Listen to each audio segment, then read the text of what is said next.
ஞானானந்தமயம் தேவம் நிர்மலஸ்படிகாகிருதியும் ஆதாரம் சர்வ வித்யானாம் ஹயக்ரீவம் பாஸ்மகே. நேயர்கள் அனைவருக்கும் அஸ்ட்ரோ கேஎஸ் ஐயங்காரின் பணிவான நமஸ்காரங்கள். 17/11/2025 6/3/2026 வரலும் உண்டான காலகட்டத்தில், அதாவது கார்த்திகை மாதம் 1ஆம் தேதி விஸ்வாவசு வருஷம் பார்த்தலையானால் திங்கட்கிழமை சனி, அதாவது திங்கட்கிழமை பிரதோஷ காலம், சோமவார பிரதோஷ காலம், மிகவும் வசந்த காலம். அந்த காலகட்டத்தில் சனி பகவான் கும்பராசியில் பூரட்டாதி நட்சத்திரம் 1ஆம் பாதத்தில் வக்ர நிவர்த்தி அடைகிறார். சரி, முதல்ல சனி பகவானுக்கு ஒரு வணக்கங்களை தெரிவிச்சுக்கலாம். நீலாஞ்சன சமாபாசாம் ரவிபுத்திரம் ஜமாகிருஜம் சாயா மார்த்தாண்ட சம்போதம் தம் நமாமி சனீஸ்வரம். சனி பகவானை வணங்கிக் கொள்ளும். சனி பகவான் காரகத்துவம் அப்படின்னு சொல்லுவோமே, ஆனால் அவர் பொதுவாகவே சனி பகவானை ஆயுள் காரகன் அப்படின்னு ஜோதிட சாஸ்திரம் சொல்கிறது. ஆயுள் காரகன். அதை தவிர உங்களுடைய வேலை, அதை தவிர உங்களுடைய 10ஆம் இடம்னு சொல்லக்கூடிய பதவி, புகழ், அந்தஸ்து, கௌரவம், இது எல்லாத்துக்குமே அவர் தான் காரகத்துவத்தை கொடுக்குறார்.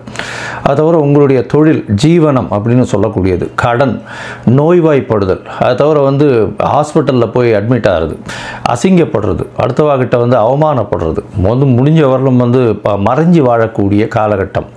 இது எல்லாம் இருந்தாலும் ஒரு பக்கம் பார்த்தோம்னா சனீஸ்வரனால் போராளி குணம் வரும். உங்கள் பின்னாடி மக்களினுடைய செல்வாக்கு அதிகமாகும். சனி பகவான் எப்பொழுதுமே சனி கொடுக்கணும்னு நினச்சா யாராலையும் தடுக்க முடியாது. சனி பகவானுடைய அதாவது சனி பகவானுடைய தசாபுக்திகளில் தான் பெரிய பெரிய தலைவர்கள்லாம் பெரிய இடத்தை பிடிச்சிருக்கக்கூடிய காலகட்டமாக பார்க்குறோம். இந்த சனி பகவானின் காலகட்டத்தில் பார்த்தீங்கன்னா மக்களினுடைய செல்வாக்கை பெறக்கூடிய வாய்ப்புகள் மிகவும் அதிகம். இந்த லோயஸ்ட் பீப்புள் பிலீவ் பண்ணக்கூடிய அளவுக்கு சனியினுடைய காரகத்துவம் நல்லபடியாகவே அமையும். கீழ்த்தட்டு மக்களை நிச்சயமாக பயப்படுத்தக்கூடும், வசியப்படுத்தக்கூட நல்ல ஒரு ஏற்றமான விஷயங்களை இந்த சனி பகவான் கொடுப்பார். போராளி குணம் இருக்கும். எந்த ஒரு விஷயத்திலையும் நேர்மை தன்மையை எடுத்து வெளியே கொண்டு வருவார். இதன் மூலியமாக பார்த்தாலேயானால் எந்த இடத்துல நேர்மை தன்மை இருக்கணுமோ, இந்த லோயர் மாஸில் அதை எடுத்து வெளியில் கொண்டு வரணும் அப்படின்றது தான் அவருடைய முக்கியமான இது. கீழ்த்தட்டு மக்களுக்கு மிகவும் ப்ரொடெக்ஷனாக இருக்கக்கூடிய, மிகவும் அதாவது அவர்களுக்கு ஹெல்ப் பண்ணக்கூடிய, ரொம்ப இதுவாக இருக்கக்கூடிய ஒரு காரகட்டமாக இருக்கக்கூடும். அதனால் சனி திசை வரும்போது பார்த்தாலேயானால் கீழ்த்தட்டு மக்களுக்கு நம்ம ஏதாவது ஹெல்ப் பண்ணணும், அந்த மாதிரியான பொசிஷன்ஸில் இருந்தோமே ஆனால் கண்டிப்பாக நம்மளுக்கு சனி பகவானுடைய தாக்கம் நிச்சயமாக கம்மியாக இருக்கும். சரி, இப்போ சனி பகவான் அப்படின்னு சொல்லும்போது மகர கும்ப 2 ராசிக்கும் அவரே அதிபதி. 10, 11ஆம் வீடு, 10ஆம் இடம் அப்படின்னு சொல்லக்கூடிய இடம் அப்படின்றது உங்களுடைய ஜீவனஸ்தானம், ஜீவனம், ஆயுள், இது ரெண்டுத்துக்கும் காரகத்துவம் வச்சுன்னு இருக்கக்கூடியவர் சனி. சரி, இந்த சனி கெடுதல் மட்டும்தான் பண்ணுவாரா அப்படின்னா அப்படி இல்லை. சனியை வைத்து நிறைய நன்மைகளும் உண்டு. சனியை வைக்கிறதுனால பார்த்தாலேயானால் ஒரு அரசாங்கத்தினுடைய உயர் பதவியில் வரக்கூடிய வாய்ப்பு, அரசாங்கத்தின் மூலியமாக பெரிய இடத்துல போய் உட்கார்றது, அதை தவிர மக்களின் செல்வாக்களை அதிகமாக பெறுறது, மக்களின் செல்வாக்குகள் மூலியமாக அதீத உயரத்தை அடையக்கூடிய வாய்ப்புகள், மக்களால் போற்றப்படக்கூடியவர், அந்த மாதிரியான விஷயங்கள்லாம் இந்த சனி உச்சமாக இருந்தோ, ஆட்சியாக இருந்தோ, சுபர்கள் பார்த்தோ இருந்ததே ஆனால் நல்ல ஒரு ஏற்றம் இருக்கும். போராளி குணம் அதிகமாக இருக்கும். சனி ஆட்சி உச்சம் பெற்றால் பொதுவாகவே போராளி குணம் அதிகமாக இருக்கும். சரி, இந்த சனி எந்தெந்த விஷயத்தை பார்க்கலாம் அப்படின்னா, அதாவது எலும்பு சம்பந்தமான பிரச்சனைகள், அது தவிர சிறுநீரக பிரச்சனை, அதாவது கழிவு உபாதைகள் வரக்கூடிய பிரச்சனைகள், அதாவது கழிவு பாதைகள் வரக்கூடிய உபாதைகள், கிட்னி ப்ராப்ளம், அது தவிர இந்த ஸ்டூல்ஸ் பாஸ் ஆகக்கூடிய பிரச்சனைகள், இதெல்லாம் சனியினுடைய முக்கியமான பிரச்சனைகளாக கருதப்படுறது. அது தவிர பார்த்தோம்னா எலும்பு தேய்மானங்கள், அதை சனியினுடைய பிரச்சனையாக சொல்லக்கூடியது. ஏன்னா சனி மிகவும் முக்கியமான கிரகம். சரி, இந்த சனி பகவான் எந்தெந்த காலகட்டத்தில் யார் யாருக்கு இது பண்ணுவார் அப்படின்னு பார்க்கும்பொழுது, சனி பகவான் ஆட்சி உச்சம் பெற்றிருந்தால், சுவர்களின் பார்வையோடு இருந்தால் மிகவும் நல்லது. பொதுவாக சோம்பல் குணம் கொண்டவர்கள் இந்த சனி பகவான் லக்னத்தில் சனி இருந்து சனி பகவானுடைய ஆட்சியில் இருக்கிறவங்களுக்கெல்லாம் கொஞ்சம் சோம்பேறித்தனம் அதிகமாக இருக்கும். பேச்சில் வன்மை அப்படின்றதெல்லாம் பார்த்தீங்கன்னா ரொம்ப அதிகமாக இருக்கும். பேச்சின் மூலியமாகவே பிரபல்யமாகக்கூடியவர்களாகவும் இருப்பார்கள். சட்டம் ஒழுங்குகள் எல்லாம் பார்த்தீங்கன்னா இவங்களுக்கு இந்த சனி பகவான் பகவான் ஆட்சி உச்சம் பெற்றவங்களுடைய பங்கு மிகவும் அதிகமாக இருக்கும். சரி, இப்போ பார்த்தாலேயானால் சனி பகவான் வக்கர நிவர்த்தி அடைகிறார். இந்த வக்கர நிவர்த்தி அடைகிறதுனால என்ன அப்படின்னு பார்த்தீங்கன்னா, இவ்வளவு நாளாக அவருடைய வேகம் கம்மியாக இருந்தது, அதன் மூலியமாக பலன்களும் கம்மியாக இருந்தது. இப்பொழுது பார்த்தீர்களேயானால் அவருடைய பலன்கள் மிகவும் அதிகமாக இருக்கும். ஏன்னா அடுத்த ஒரு கிட்டத்தட்ட ஒரு 4 மாத காலம் தான் வந்து இருக்க போகிறார். அதற்கு பிறகு அவருக்கு சனி பெயர்ச்சி 6/3/2026 வருது. அதாவது கும்பத்திலிருந்து மீனத்துக்கு போகிறார். இந்த காலகட்டம் வரை வந்து அவருடைய வேகமான வழக்கமான பலன்களை யார் யாருக்கு எது சரியோ அந்த சரியான பலன்களை கொடுப்பார். ஏன்னா சனி பகவான் மேஷத்தில் நீச்சமாகவும் துலாத்தில் உச்சமாகவும் இருக்கக்கூடிய கிரகம். துலாத்தில் உச்சமாக இருக்குது அப்படின்னா துலாத்துக்கு என்ன அப்படின்னா அளவுகோல் வச்சுருப்பாங்க. அது வந்து ரெண்டுமே ஈக்குவலாக இருக்கும். துலாம் அப்படின்னா வந்து தராசு வைக்கிறதுனால ரெண்டுமே ஈக்குவலாக இருக்கக்கூடிய ஒரு ராசி. அதனால் வந்து உங்களுடைய நல்லது கெட்டது எந்த ஒரு விஷயத்திற்கும் இதற்கு அது எடுத்துக்கொண்டு கழித்து கொண்டு அந்த மாதிரி எல்லாம் இல்லாமல் நல்லதுக்கு நல்லதை கொடுக்கறதும் கெட்டதுக்கு கெட்டதை கொடுக்கறதும் சனியினுடைய வேலை. அதனால் சனி பகவானை பொறுத்தவரை நீங்கள் செய்த நன்மை, நீங்கள் செய்த தர்மம், அது எல்லாத்துக்கும் உண்டான நிச்சயமான பலன்கள் கண்டிப்பாக கொடுப்பார். யார் யாருக்கெல்லாம் 7.5 சனி, அஷ்டம சனி, அர்த்தாஷ்டம சனி இதெல்லாம் இருக்கோ அந்த காலகட்டங்களில் நிச்சயமாகவே அவர் கொடுப்பார். இந்த காலகட்டங்களை தாண்டி வந்தவங்களுக்கு அதனுடைய பிரச்சனைகள் என்ன, அது எப்படிலாம் மாற்றங்களை உங்கள் வாழ்வில் கொடுத்தது அப்படின்றது உங்களுக்கு நல்லாவே தெரியும். சரி, இப்போது சனி பகவானுக்கு உண்டான எளிய பரிகாரம் என்ன? ஒருவேளை சனி பகவான் உங்களுடைய ராசிக்கு நல்லபடியாக இல்லை அப்படின்னா என்ன எளிய பரிகாரம் அப்படின்னு பார்த்தோம்னா, அருகில் இருக்கக்கூடிய பிள்ளையார் கோவிலில் போய் உங்களால் முடிஞ்சது தயிர் சாதம் விநியோகம் பண்ணுங்க. அதாவது சனிக்கிழமை அன்னைக்கு காகத்துக்கு சுடசாதம் வைங்க. குளிச்சுட்டு பெருமாளை காமிச்சிட்டு அதுக்கப்புறம் சுடசாதம் காகத்துக்கு வைங்க. அது தவிர சனிக்கிழமை எள்ளு விளக்கு போடுங்க. யாருக்கு? சனி பகவானுக்கு எள்ளு விளக்கு போடுங்க. ஒரு 8 எள்ளு விளக்காவது போடுறது ரொம்பவும் முக்கியம். 8 பிரதட்சணம் வர்றதும் ரொம்பவும் முக்கியம். அது தவிர பார்த்தோம்னா சனி பகவான் அப்படின்னு சொல்லும்போதே காகத்துக்கு உண்டான விஷயங்கள், காகத்துக்கு உண்டானது, அதாவது சாதம் வைக்கிறது, காகத்துக்கு உண்டான வடித்த சாப்பாடு, புது சாதம் வந்து சனிக்கிழமை வைக்கிறது ரொம்பவுமே முக்கியம். அது தவிர தோல் சம்பந்தப்பட்ட, இரும்பு சம்பந்தப்பட்ட தானங்கள் கொடுங்க உங்களால் முடிஞ்சது. அது தவிர முடவன் கிரகம்னு சொல்லக்கூடியதுனால கால் உடைந்த, கால் இது இல்லாமல் பேரலைஸ் ஆகிருக்கிறவா, கால் ஊனமுற்றவர்கள், அவர்களுக்கு உங்களால் முடிஞ்ச அளவுக்கு எந்த அளவு ஹெல்ப் பண்ணுறதுனாலும் பண்ணுங்க. சாப்பாடு பணம் மட்டும் கொடுக்காதீங்க. ஏன்னா இந்த காரகத்துவத்துக்கு நீங்கள் தானம் கொடுக்க வேண்டியதுன்னு பார்த்தேன்னா நல்லெண்ணெய் கொடுக்கலாம், தயிர் சாதம் கொடுக்கலாம், கருப்பு துணி கொடுக்கலாம். அது தவிர பார்த்தாலேனால் எள்ளு கொடுக்கலாம். அது தவிர உங்களால் முடிஞ்சது தோல் சம்பந்தப்பட்ட விஷயங்கள், அதாவது தோல்னால் இந்த லெதர் ஷூஸு, லெதர் பர்ஸு, இந்த மாதிரியான விஷயங்கள் கொடுக்கலாம். லெதர் பேக் கொடுக்கலாம், லெதர் கோட்டு கொடுக்கலாம், லெதர் க்ளவுஸ் கொடுக்கலாம். அது தவிர வந்து இரும்பு சம்பந்தப்பட்ட விஷயங்கள், அதாவது உடல் உழைப்பை நம்பி இருக்கிறவர்கள், அதாவது வீடு இருக்கிறவர்கள், அதை தவிர வந்து இப்போ அந்த சுவேஜ் இந்த மாதிரியான விஷயங்கள், கீழ்த்தட்டு வேலைகள் செய்பவர்கள், அவர்களுக்கெல்லாம் உங்களால் முடிஞ்சது ஷூஸ் வந்து வாங்கி கொடுக்கலாம். இரும்பு சம்பந்தப்பட்ட அந்த பாண்டு, மம்முட்டி அந்த மாதிரியான விஷயங்கள் வாங்கி கொடுக்கறதன் மூலியமாக சனி பகவானுக்கு செய்யக்கூடிய பிரீத்தியாக இது எடுத்துக்கொள்ளப்படும். இரும்பு சம்பந்தப்பட்ட இந்த இரும்புன்னா ஆணி, அந்த மாதிரி சுத்தி, உளி இதெல்லாம் வாங்கி தானமாக சனிக்கிழமை கொடுக்கலாம். நல்லெண்ணெய் தானமாக வாங்கி சனிக்கிழமை கொடுக்கலாம். சரி, இந்த காலகட்டத்தில் உங்களுக்கு என்னென்ன விஷயங்கள் நடக்கும் அப்படின்னா, சனி பகவான் கும்பராசியில் இருக்கார். கும்பராசியிலிருந்து அவருடைய பார்வை அப்படின்னு சொல்லக்கூடியது சமசப்தம பார்வை அப்படின்னு சொல்லக்கூடியது சிம்மத்தில் விழும். அதாவது 7ஆம் இடம். 7ஆம் இடம் எல்லா கிரகங்களுக்குமே உண்டு. அதை தவிர வந்து பார்த்தீங்கன்னா அதீதமான பார்வைன்னு சொல்லக்கூடியது 3ஆம் இடம் மற்றும் 10ஆம் இடம். இது வந்து சனி பகவானுக்கு உண்டான விசேஷ பார்வைகள். 3ஆம் இடம்னு சொல்லக்கூடியது மேஷத்தையும், 10ஆம் இடம்னு சொல்லக்கூடியது விருச்சிகத்தையும் சனி பகவான் பார்க்குறார்.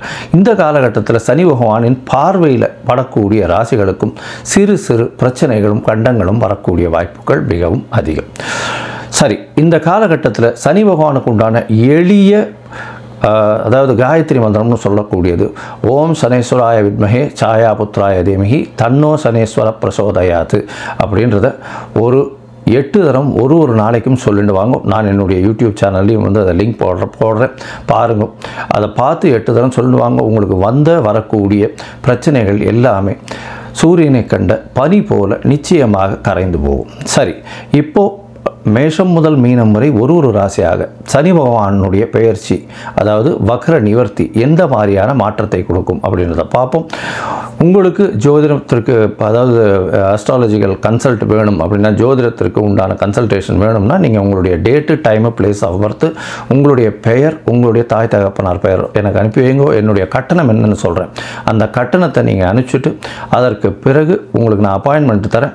உங்களுடைய ஜாதகத்தை போட்டு அதில் சந்தி இருக்கா அப்படின்றத பார்த்துட்டு அதற்கப்புறம் உங்கள் ஜாதகத்தை போட்டுட்டு அவங்களுடைய டிஸ்கஷன் பண்ணுறேன்.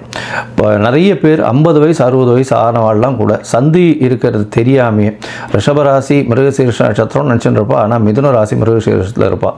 அதாவது உடைந்த நட்சத்திரங்கள்லையும் சரி, நட்சத்திர பாதங்கள்லையும் மாற்றங்கள் அதிகமாக இருக்கும். இதனால் உங்களுக்கு இப்போ நல்ல தசை நடக்கிறது நினச்சிட்டு இருப்பீங்க, தசை ஒன்றும் கை கொடுக்காது, பெரிய பிரச்சனையில் மாட்டிட்டு இருப்பீங்க. சரி, இப்போது மேஷம் முதல் மீனம் வரை ஒரு ராசியாக சனி பகவான் வக்ர நிவர்த்தியினுடைய பலன்களை பார்க்கலாம். விருச்சிகம், விசாகம், அனுஷம், கேட்டை இந்த 3 நட்சத்திரம் 9 பாதங்களை கொண்ட ராசி, ராசியின் அதிபதினு சொல்லக்கூடியவர் செவ்வாய். இப்போ உங்களுக்கு அர்த்தாஷ்டம சனி நடக்கிறது.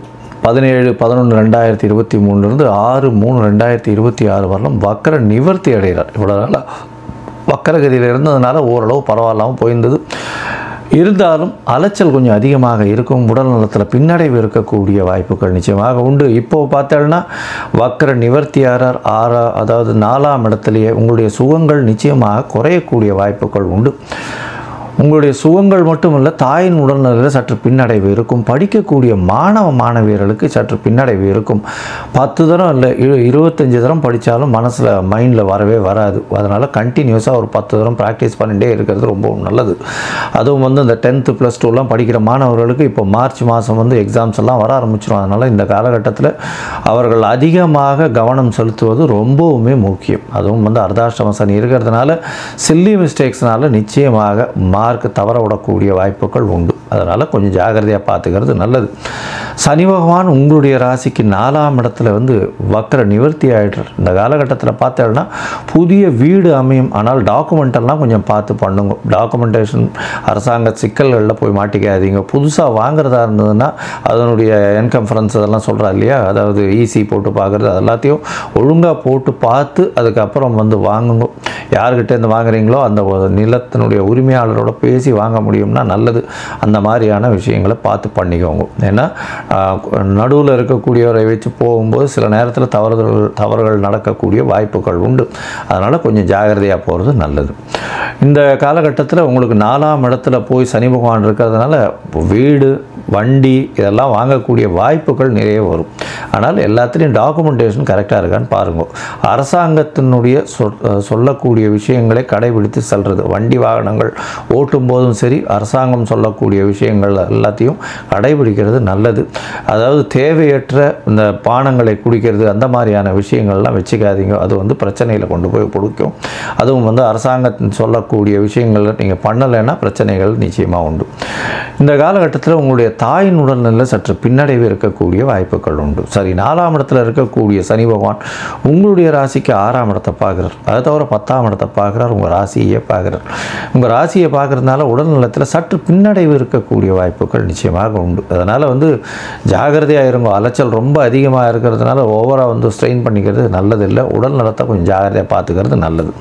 உங்களுடைய ராசிக்கு 6ஆம் இடத்தை வேறு பார்க்குறார். 6ஆம் இடத்தை பார்க்குறதுனால அதனால் உடல் நலத்தில் பின்னடைவு இருக்கும்.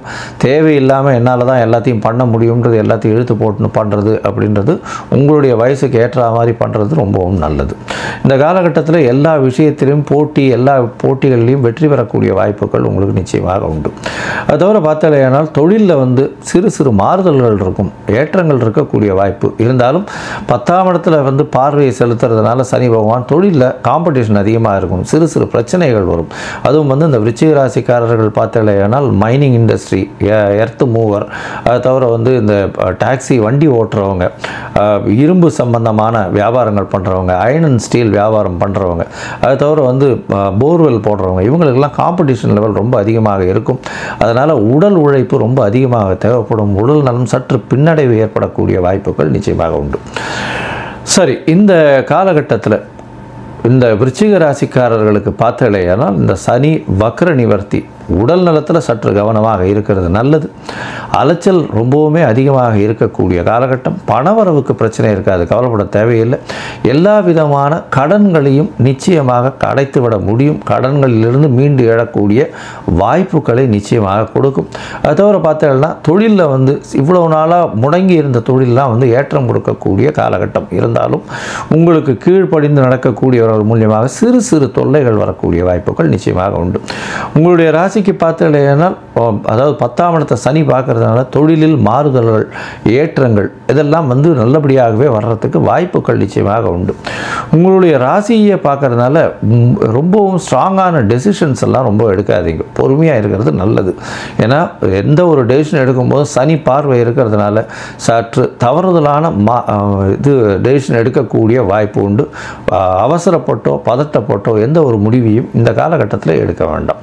மொத்தத்தில் இந்த காலகட்டம் ரொம்பவும் சிறந்த காலகட்டமாக இருக்கும். இருந்தாலும் உடல்நிலையில் கவனமும் கொஞ்சம் டெசிஷன் எடுக்கிறதுல ஜாக்கிரதையாக எடுக்கிறது ரொம்பவும் நல்லது. இந்த காலகட்டத்தில் பார்த்தீங்கன்னா நீங்கள் வந்து அருகில் இருக்கக்கூடிய பொழிச்சலூர், சென்னைக்கு அருகில் இருக்கக்கூடிய பொழிச்சலூரில் அகஸ்தீஸ்வரர் கோவில் இருக்குது. அங்கே வந்து சனீஸ்வரனுக்கு சன்னதி இருக்குது. அங்கே போய் சனீஸ்வரனை போய் வேண்டிட்டு வாங்க. உங்களுக்கு சனீஸ்வரன் மூலியமாக வரக்கூடிய பிரச்சனைகள் எல்லாமே நிச்சயமாக தவிடுபடியாக போகும். மேலும் உங்களால் முடிஞ்சது அப்படின்னா பதநீர் வாங்கி கொடுங்க மக்களுக்கு. உங்களால் முடிஞ்சதுன்னா, ஏன்னா சனி பகவானுக்கு உண்டான பதார்த்தம்னு சொல்கிறது, அதாவது பனை பொருட்கள் எல்லாமே சனி பகவானுக்கு உண்டானது. அதனால் பதநீர் வாங்கி தானம் கொடுங்க, அதுவும் கீழ்த்தட்ட மக்களுக்கு தானம் கொடுங்க. அது வந்து நிச்சயமாகவே நல்லது. அது தவிர பார்த்தாலேனால் அந்த வன்னி மரம் அப்படின்னு சொல்லுவாள், அந்த வன்னி மரம் வந்து வாங்கி கோவிலில் இது பண்ணி வச்சுட்டு வாங்கும். அதனால் அந்த மரத்தை வளர்க்குறது உங்களுக்கு ரொம்பவுமே நல்லது. இது ரெண்டும் பண்ணிட்டே வந்த இல்லையானால் உங்களுக்கு வருகின்ற வரக்கூடிய எல்லா பிரச்சனைகளிலிருந்தும் நல்லபடியான விடுதலை நிச்சயமாக கிடைக்கும்.